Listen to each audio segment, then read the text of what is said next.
Friendship day ആണല്ലോ വരുന്നത്. So നിനക്ക് ഫ്രണ്ട്ഷിപ്പ് ഡേനെ കുറിച്ച് എന്താ പറയാ? നല്ല നല്ല ഫ്രണ്ട്സ് ഉണ്ട്. ആവശ്യത്തിന് വിളിച്ചാൽ ഫോൺ എടുക്കാത്തവരുണ്ട്, എടുക്കുന്നവരുണ്ട്.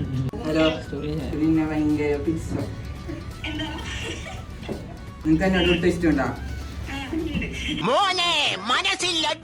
അത് ഞാൻ എന്തെങ്കിലും പണി എടുത്തിട്ട് സെറ്റ് ആക്കിയാലേ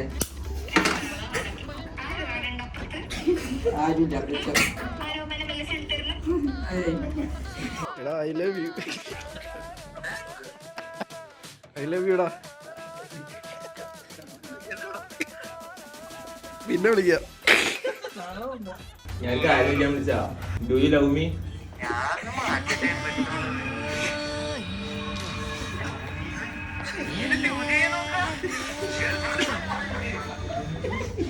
കുറച്ച് ഫ്രണ്ട്സ് ഉണ്ട്, അവരാണ് സത്യം പറഞ്ഞാൽ എൻ്റെ വേൾഡ്. ഫ്രണ്ട്സ് ഇമ്പോർട്ടൻ്റ് ആണ്, എല്ലാവരുടെയും ലൈഫിൽ ഉണ്ടാവും. എല്ലാം പറയാൻ പറ്റുന്ന ഒരാൾ.